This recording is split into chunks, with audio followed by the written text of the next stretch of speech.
So the way we commonly think of our bodies is very negative, and it's like otherwise we don't think about it.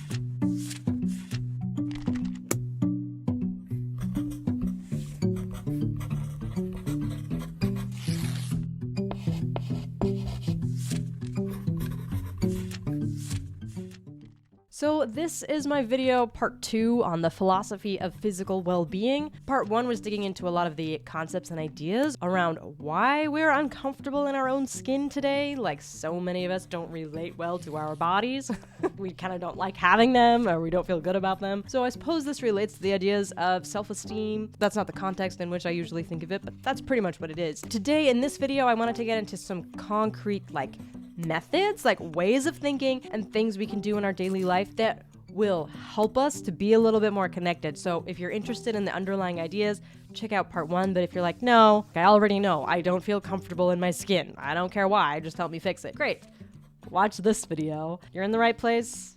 Let's get into it. So the first big idea, very important, we want to view our body as a benefit, not an obstacle. And even more than that, as an actual part of who we are. Our body is a part of us. It's with us for our entire life. So many things in our society today are divorcing us from that and making it feel like I'm just a brain, with hands, my body isn't really necessary for my work or my survival, so why is it actually here? There's a lot going on in the world that kind of makes it hard for us to feel connected and feel like our body is part of who we are, but it is. So that's the first thing, is we want to be aware of how we think about our bodies and remember that your body is here for you. It's it's a part of who you are, but I sometimes think of my body as a teammate. You are helping me through life here, and it helps me to be much more caring and gentle with myself, with my body. So if I get sick, instead of being really irritated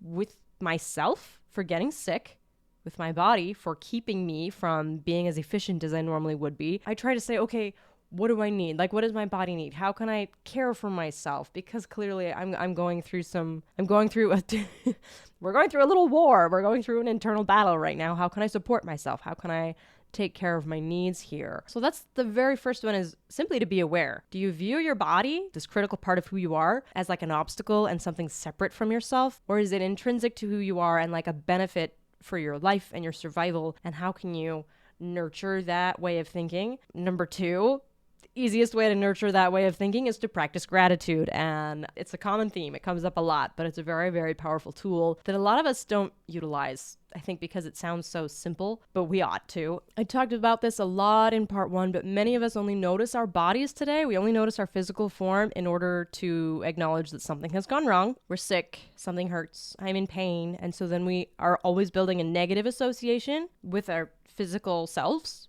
with who we are in our bodies. Or we notice that we're not measuring up in comparison to other people in terms of standards for beauty. Oh, I don't look like they do. Oh, why am I so ugly? We just notice ourselves, again, in an objectifying way. I wish my body was this perfect, beautiful object, a status symbol, so that I could compare better with other people. It's this divorcing our bodies from our identity with ourselves, and very objectifying, very belittling. So the way we commonly think of our bodies is very negative, and it's otherwise we don't think about it. So to practice gratitude for the very simple things every day that we can do through and with our body, that our body does for us, is how you counteract that. It's very powerful. And I mean, simple things. I used to do this I still do, this dorky thing. And I don't know, I just was being silly, but I actually like it. If I did something kind of difficult, I had to climb 3 flights of stairs to get somewhere, and I was a little bit tired at the top, and be wow,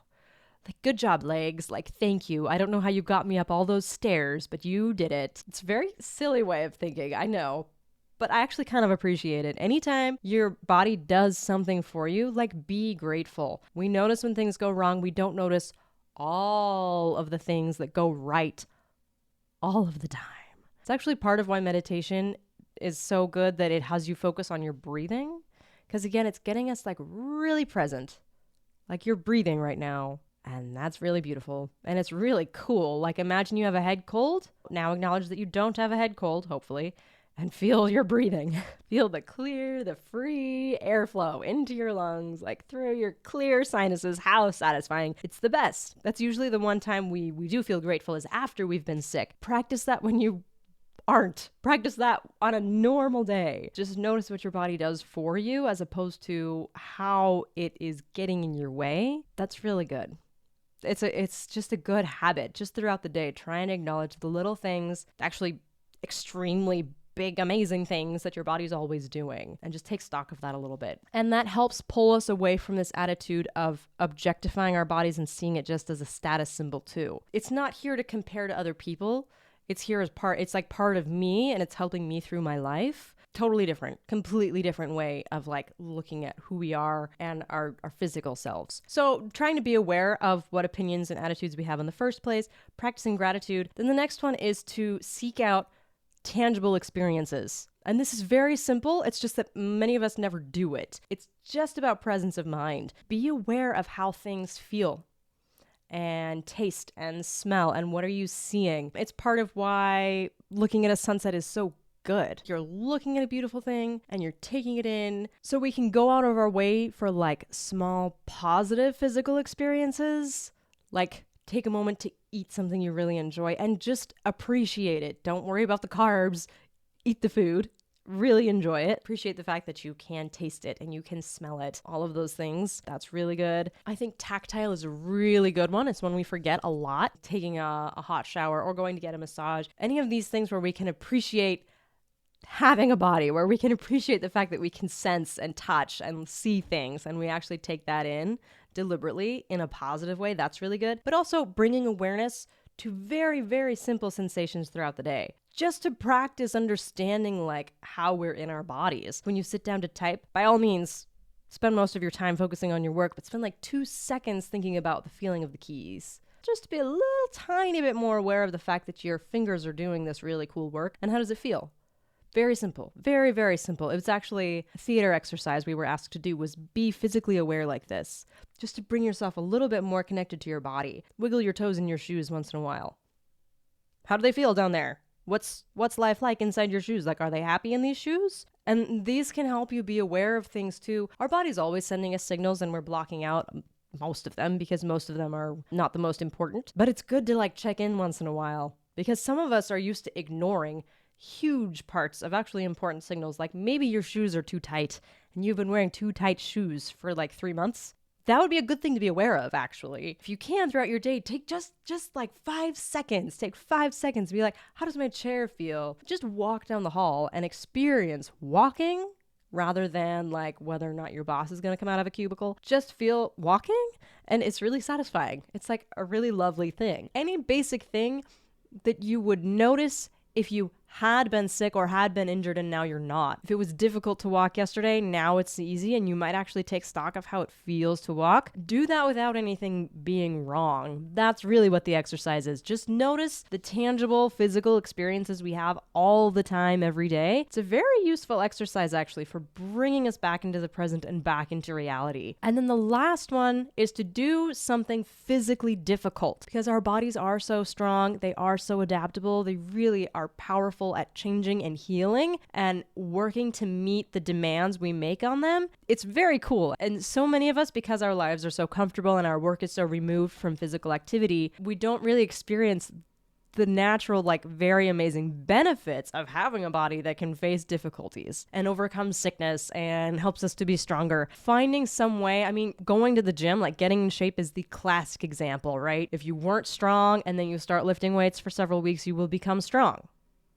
It's amazing. It's really cool to see. The same thing can be true if you find the right formula for losing weight. Your body will change, your body will adapt. But those are what we classically think of. That's not the only way. And those are a little risky because they also tie into this objectifying body image movement. So you want to find something that's like healthy and challenging for you. Like I tried doing the kind of classic cold showers a little while ago, not freezing. And I would just start warm and kind of inch it a little bit colder. But even that was enough that over time, my body adjusted and I could put the water colder and like I wouldn't be shivering. But there are studies on why cold showers are good for you. Many manifold studies on why exercise is good for you. Something like that. Pick a thing that's going to be challenging in a positive way and let your body adapt and see what it does. It's so cool. And if you have the experience of feeling like, especially I think a classic one really is with weight loss. If you felt like you've been trying to get your body to adapt in a certain way and it isn't working, like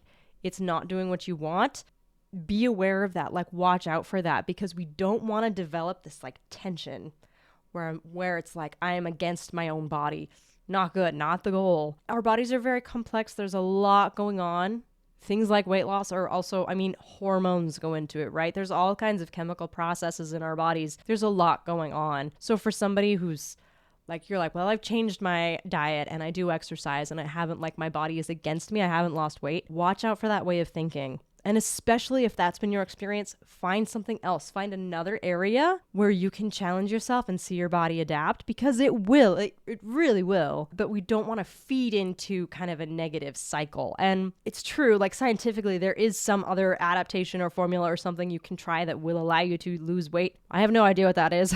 I'm not a scientist in any way, but just know that your body is not against you. Like that's a really important mentality to be aware of and one to try and move away from. It will never help us make progress or feel good about ourselves. It's just antagonistic. And then it's really us beating up ourselves because our bodies are a part of us. So try and challenge yourself in a really healthy way, something good, something a little bit difficult. It makes it easier to feel a little excited and a little impressed with ourselves and our bodies, not in comparison to other people, and helping us not to see them just as a hindrance or something that gets in the way of us wanting to do a bunch of work, because that's so much of what society seems to demand of us today. So those are my tips. Try and be aware of what your underlying notions are with regards to your body, how you feel about yourself in the first place. Practice some gratitude.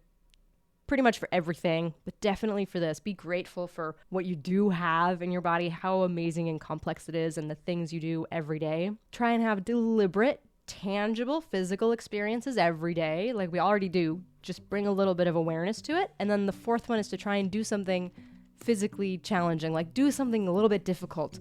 Our lives are so comfortable. Make yourself a little uncomfortable in like a good, healthy pursuit, and watch your body adapt to that over time. It's really amazing. So I hope you found these helpful and interesting. It's a topic I feel really strongly about. I think it's very important for us today. If you did enjoy this, by all means, go ahead and subscribe. Thank you very much for watching, and I will see you next time.